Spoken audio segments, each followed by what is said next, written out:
Comment ils vont? Et si on arrivait tranquillement vers le meilleur GP de la saison? Ça donne quoi les dernières années? 2022 trop bien, 2021 délirant, 2020 malade. Il y a les ingrédients, non? On va voir ça.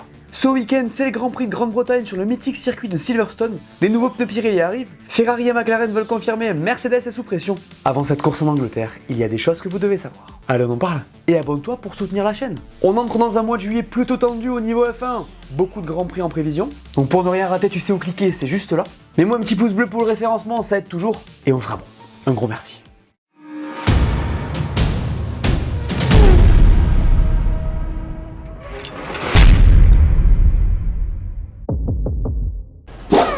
À Silverstone, vous le savez, les pneus, c'est toujours une grande question. Le circuit est très dur sur les pneus, les courbes à haute vitesse sont nombreuses. C'est donc un gros challenge pour les équipes, et ce week-end à Silverstone le sera tout particulièrement. Vous vous en rappelez peut-être, mais Pirelli devait introniser de nouveaux pneus cette saison, et bien ce sera à Silverstone. Je vous explique. Alors on en parlera plus en détail avec un invité spécial dans Radio Check Podcast très vite, mais en fait en ce début de saison, Pirelli faisait face à un problème. En fait, les équipes ont progressé plus vite que prévu et ont donc été capables de générer beaucoup plus d'appui qu'imaginé à la base, ce qui a déclenché une nécessité de changer la structure des pneus. Pour des raisons de sécurité et de performance notamment. Du coup, on fait évoluer les pneus ce week-end et pour le reste de la saison, mais les équipes sont prêtes. Elles ont testé cette composante à Barcelone le vendredi, et normalement, tout est ok de leur côté. En fait, je vous dis ça parce que cette variable est très importante. Un changement de comportement trop radical et c'est toute la hiérarchie qui peut être mise en question. Rappelez-vous de la saison 2013 par exemple. Je vous ferai une vidéo sur le sujet. Il faudra donc être particulièrement attentif à ça ce week-end, surtout que comme je l'ai dit, Silverstone est l'un des circuits les plus complexes à ce niveau-là. Pirelli y amènera sa gamme la plus dure. En même temps, vu ce que Maggot, Beckett, Chapelle peuvent faire à l'avant-gauche, il y a intérêt. A noter que cette course devrait se faire sur 2 arrêts. Mario Isola, qui est le chef motorsport chez Pirelli, a bien précisé que normalement ça ne devrait pas changer les choses. La pression sera la même, les pneus seront plus sûrs. Donc a priori pas de changement notable, mais ça fait un challenge de plus pour les équipes. Ferrari peut-elle confirmer sa bonne forme du GP d'Autriche à Silverstone? Eh ben c'est un peu la question de ce week-end vu ce qu'ils ont montré à Spielberg. Alors attention hein, prudence. Cette voiture est très proche de sa devancière qui avait particulièrement performé au Red Bull Ring en 2022, donc il y a peut-être ça, mais on va quand même se pencher un peu plus en détail sur leur cas. D'abord, faut dire que ce résultat leur aura mis un boost au moral sans aucun doute, ce qui est super positif déjà. On peut le dire, ils en avaient besoin. Maintenant, comment ont-ils fait et est-ce que c'est viable? Eh ben en fait, tout réside dans les améliorations qu'ils ont faites depuis Barcelone. D'abord, ils ont introduit de nouveaux sidepods qui se rapprochent du concept de la Red Bull et qui donnent à cette voiture plus de constance dans les virages à haute vitesse. Cette voiture en manquait cruellement depuis le début de saison et fracassait ses pneus, vous le savez. D'ailleurs, ce sera aussi important à suivre sur ce circuit qui est si exigeant. Donc ça, c'était pour la première partie de ces évolutions. Et 2 courses plus tard, les rouges ont amené un nouvel aileron avant, mais aussi un nouveau plancher. Et ce qui est intéressant, c'est que l'objectif de tout ce package, c'est d'améliorer la stabilité de l'arrière dans les virages à haute vitesse. Depuis le début, c'est leur challenge, ils avaient dit qu'ils développeraient, ils n'avaient pas menti. Regardez ce qu'a déclaré Joe Clear, ingénieur performance à la Scuderia. D'après les chiffres, ça va dans la bonne direction. Cette amélioration a été conçue non seulement pour apporter plus d'appui et réduire la traînée, mais surtout pour rendre la voiture un peu plus prévisible. En fait, globalement, ils veulent simplifier la gestion du flux d'air sur leur voiture pour qu'elle soit plus facile à prévoir. Après, en vrai, c'est des changements subtils, que ce soit au niveau de l'aileron ou du plancher, mais de ce qu'on en a vu en Autriche, ça a l'air de porter ses fruits. En tout cas, je trouve que ça commence à se voir que c'est Fred Vasseur qui est aux commandes de l'équipe. Il focus sur la voiture, il y a eu de la fermeté en Autriche, c'est intéressant. D'ailleurs, il a décidé de reporter les négos des contrats des pilotes pour se concentrer sur la voiture, ce qui ne plaît pas à tout le monde, soit dit en passant, mais c'est vrai que cette équipe a besoin de se concentrer sur la perf. Vous pensez qu'ils peuvent faire quelque chose à nouveau? Bon alors, McLaren, on confirme ou pas? C'est un des points chauds avant ce Grand Prix et ça fait plaisir de ne pas les voir sous pression. Ils ont eu une méga perf en Autriche et on s'est régalé à voir Lando Norris se battre avec une Ferrari et une Mercedes. D'ailleurs, regardez ce qu'il a déclaré. J'étais un peu nerveux à l'approche de la course car honnêtement, je craignais que le rythme de course nous déçoive, mais en fait, il a été meilleur que ce à quoi je m'attendais, ce qui est une bonne surprise. Après, on capte très vite qu'ils ont toujours du mal à comprendre cette monoplace. Elle est plus rapide partout. Par contre, elle est encore très difficile à conduire. Si nous avions une voiture plus agréable, un peu plus facile ou avec une plus grande fenêtre de fonctionnement, nous pourrions faire un autre grand pas en avant. Je sais pas vous, mais je vais bien les observer ce week-end. Ce bond en avant m'intrigue en fait. Parce que vous le savez, Norris, il avait des améliorations en Autriche, et ben faut savoir que ce package ne représentait en fait que 50% de ce qu'ils veulent apporter. Il y aurait un 25% de plus qui arriverait à Silverstone, et la même chose en Hongrie. Eh oui. Du coup, il serait en train de tout faire à l'usine pour faire en sorte que ce soit possible, sachant que Piastri devrait tout avoir en décalé. Affaire à suivre. Il y en a un d'ailleurs qui a pas peur de se mouiller niveau d'éclat, c'est Zak Brown. Regardez ce qu'il a dit. Nous sommes maintenant dans la course avec Alpine et je pense que nous n'avons pas le droit à l'erreur. Nous devrons avoir une voiture fiable, réussir nos arrêts au stand, nos départs et ne pas avoir d'incidents malchanceux, mais je pense que la lutte avec Alpine se poursuivra tout au long de la saison. Il a aussi parlé de la convergence globale des perfs. Écoutez, je pense que ce n'est qu'une question de temps avant que certaines équipes ne rattrapent leur retard. Et c'est vraiment juste la voiture de Max, n'est-ce pas? Si vous prenez Sergio, il gagne des courses, mais vous savez, tout le monde est dans le coup avec lui. C'est donc un peu la spécialité de Max en ce moment d'être tout seul devant. Bientôt Piastri sur le podium avec Max? J'ai hâte de voir ça, monsieur Brown.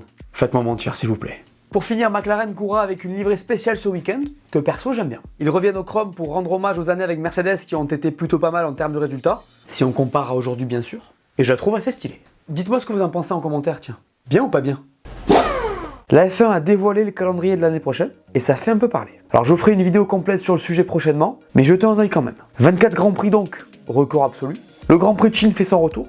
Pas de Grand Prix de France à l'horizon malheureusement. A noter aussi qu'on a vraiment commencé à régionaliser les courses. Par exemple, l'Australie, le Japon et la Chine se suivront en début de saison, et il y a une vraie tournée américaine en fin d'année. Bon, il y a encore quelques couacs, mais ça progresse. A souligner aussi que pour respecter les festivités du Ramadan, à Bahreïn et en Arabie Saoudite, les week-ends se tiendront du jeudi au samedi. Sacrée nouveauté là aussi. Voilà pour ce calendrier 2024. Encore une fois, il y aura une vidéo dessus très prochainement. Alpine sera sous pression ce week-end pour pas mal de raisons. La première, on vient d'en parler, McLaren a l'air de reprendre du poil de la bête et leur PDG a clairement mis Alpine en ligne de mire. Les Anglais n'ont plus que 18 points de retard sur les Bleus et ça pourrait être stressant. Et en parallèle, je l'ai dit dans le débrief, la perf a manqué en Autriche. Il y a eu des points marqués, mais on a bien senti que tout le monde était un peu démoralisé après ce Grand Prix. Il y avait une énergie qui était un peu basse quoi. Ça n'a pas bien marché. Ils devront donc changer la donne, et ce rapidement. Pour ça, ils devraient pouvoir compter sur des évolutions à Silverstone. En fait, ça devait arriver à Spa à la base, mais vu la situation, on a probablement préféré avancer tout ça. En Grande-Bretagne, il y aura donc un nouvel aileron avant et un nouveau plancher, pour essayer de booster les performances. Regardez ce qu'en a dit Pierre Gasly. Il est certain que ça va nous apporter la performance, et j'espère que Silverstone sera un circuit qui nous conviendra un peu mieux. Même son clocher Ocon, qui précise qu'il leur manque 2-3 dixièmes pour se rapprocher des équipes de tête. Donc il y a un peu de pression chez Alpine, mais espérons que les upgrades les aident à avancer. Pour Marco, l'Autriche c'était la soupe à la grimace, ils seront donc sous pression à Silverstone. Après en vrai ils ont de l'espoir. Toto Wolff a déclaré qu'il pensait que Red Bull pouvait être battu en rythme de course pur cette année, et que c'est pour ça qu'il ne se concentre pas encore à 100% sur 2024, quand on dit que les sports fait vivre.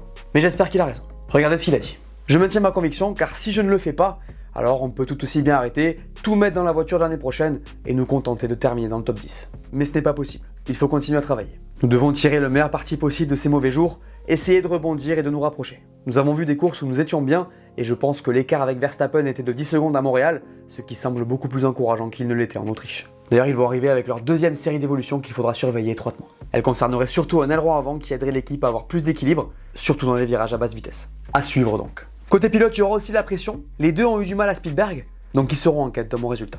Vous les voyez bien, Marco, ce week-end? La dernière, elle n'était pas évidente. Double prédiction sur la pole et victoire de Charles, il y avait de l'espoir. Après, est-ce que je suis passé si loin? À vous de me dire. Bref, je retente ma chance cette semaine. Et ce week-end, comme d'habitude, Jean-Michel Prédiction est propulsé par Winamax. D'ailleurs, si les paris sportifs vous intéressent, vous avez accès à une offre de bienvenue très stylée chez Wina, via ce lien sur lequel vous pourrez cliquer en description. Il double votre premier dépôt, donc par exemple, si vous mettez 20 €, vous en recevrez immédiatement 20 en paris gratuit, plus 10 balles de bonus. Vous pourrez mettre 100 € max, sachant que le minimum de dépôt est de 15 € par carte de crédit. Pour ça, vous utilisez mon lien en description, le code c'est Lucas10. Bref, pour ceux que ça chauffe, régalez-vous. Pour être transparent avec vous, mais vous le savez, c'est un lien affilié, donc si vous souhaitez vous inscrire et passer par mon lien, ça aide un peu la chaîne. Et pour Silverstone, j'ai envie d'aller sur deux pilotes qui ont pas mal galéré en Autriche. Un homme qui a connu des moments plus faciles que ceux du week-end dernier, surtout à Silverstone, et son jeune padawan. Mesdames et messieurs, ils sont anglais, ils sont déterminés, ils ont envie de briller à domicile et je vous l'annonce. En Angleterre, c'est Lewis Hamilton et George Russell qui vont monter sur le podium. Je mets tout dans la double prédiction, il y a un problème? Les cotes, c'est comment? Alors, Lewis sur le podium, c'est étonnamment bas, George est un peu moins bien, faut le noter, et c'est Charles et Fernando qui suivent Lewis au plus près. Pour la victoire, Max est seul au monde, Perez de talonne de loin, et c'est encore une fois Lewis qui fait office de troisième larron. Comme d'habitude, si t'es mineur, t'es pas concerné, et si tu veux gagner de l'argent, faut aller bosser. Vous l'aurez compris pour Silverstone, je compte sur les Marcos pour nous régaler. Tu me fais ta prédiction? Alors, ce circuit de Silverstone, mythique tracé du calendrier de F1. Pour info, c'est là-bas qu'a eu lieu le premier GP de l'histoire officielle de la F1, en 1950. On est donc sur un circuit qui envoie du lourd en termes de vécu. D'ailleurs, il en envoie pas qu'à ce niveau-là parce que c'est quelque chose ce tracé. Pour citer Lewis Hamilton, ce serait comme piloter un avion de chasse. En fait, c'est l'un des circuits les plus rapides du calendrier et un des plus gros challenges de l'année pour les pilotes. On se fait un tour sous la pluie ou quoi? Allez, c'est parti dans cette courte ligne droite des stands. A noter que le premier virage est très proche de la pole. Ici, c'est à fond sur le sec, pas sous la pluie. Le 2 passe pleine balle quoi qu'il arrive et c'est au 3 qu'on va toucher le frein pour la première fois, avant de rester à basse vitesse pour négocier les 4 et 5, desquels il faudra avoir la motricité pour attaquer la suite. Dans cette ligne droite, les pilotes auront le DRS et pourront peut-être tenter leur chance au numéro 6, qui marque la fin du premier secteur. Retour à un rythme plus lent ici, mais il faudra bien négocier la courbe du 7 pour se lancer vers un virage que vous connaissez bien, Copse. Avant d'y arriver, on passe le long de l'ancienne pit lane, et là il faudra avoir confiance en son adversaire pour tenter une manœuvre. En tout cas, Copse c'est à fond sur le sec, et c'est impressionnant. La suite, c'est l'enchaînement mythique de Maggots, Beckett, Chapelle qui fait tant souffrir les pneus. Ici, il faut s'accrocher. À la sortie du 14, il y a une ligne droite où les pilotes auront le DRS. A noter que le secteur 3 commence ici. Le virage 15 est un virage à droite presque à fond qui nous amène vers la chicane des 16 et 17. Enfin, c'est le dernier virage d'où il faudra sortir particulièrement proprement, et c'est la fin de ce tour. Vous aimez ce tracé?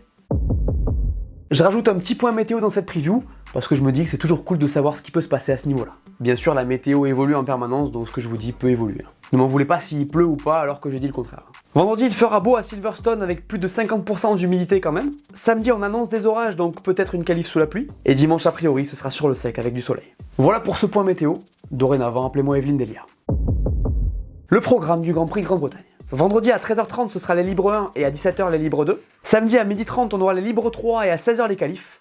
Et dimanche à 16h, le Grand Prix. Pour ma part, pas de déplacement cette semaine, mais j'ai quand même des trucs de prévu. Samedi à 14h, je ferai mon grand retour chez Winamax pour pole position.